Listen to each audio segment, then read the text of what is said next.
सबसे पहले इच्छा होती है उस परम स्थान के दर्शन की जहां भगवान शिव ध्यान में स्थित है। कैलाश पर्वत उनका परम आसन। ये कोई साधारण पर्वत नहीं बल्कि भगवान शिव का साक्षात रूप है। इसके चरणों में है मानसरोवर, मीठे जल की पवित्रता, और राक्षस ताल, खारे जल की रहस्यपूर्ण गहराई। इतने पास फिर भी एक मीठा एक खारा, जैसे भगवान शिव के भीतर संतुलित दो स्वरूप। अब हम पहुंचते हैं उस तपोभूमि पर जहां भगवान शिव और माता पार्वती ने विवाह के बाद ध्यान लगाया।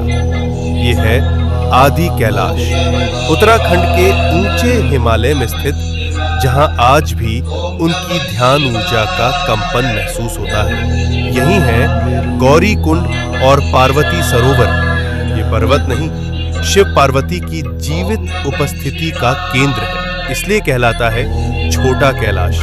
और पास ही स्थित है ओम पर्वत, जहां बर्फ पर स्वतः उभरा ओम दिखाई देता है, जैसे शिव का मौन मंत्र इस भूमि में गूंज रहा हो अनंत काल से। अब हम बढ़ते हैं हिमाचल की उस रहस्यमयी चोटी की ओर जहां विराजमान है स्वयं भगवान शिव, जिसे कहा जाता है मणि महेश कैलाश। इस पर्वत की चोटी से दिखाई देती है एक दिव्य मणि। मान्यता है जब भगवान शिव प्रसन्न होते हैं तो ये मणि दिव्य तेज प्रकट करती है, जो भक्तों के जीवन में भर देती है एक दिव्य प्रकाश।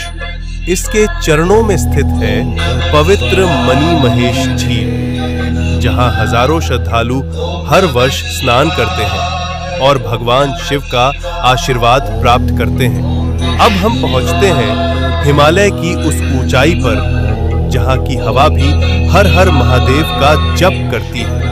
यह है श्रीखंड महादेव। यहाँ स्थित है एक भव्य प्राकृतिक शिवलिंग। यहाँ तक पहुंचने का मार्ग अत्यंत कठिन है, लेकिन कहा जाता है जिसे स्वयं भगवान शिव बुलाते हैं वही इस दिव्य शिखर तक पहुंच पाता है। श्रीखंड महादेव केवल एक शिवलिंग नहीं, ये है भगवान शिव का हिमालयी सिंहासन।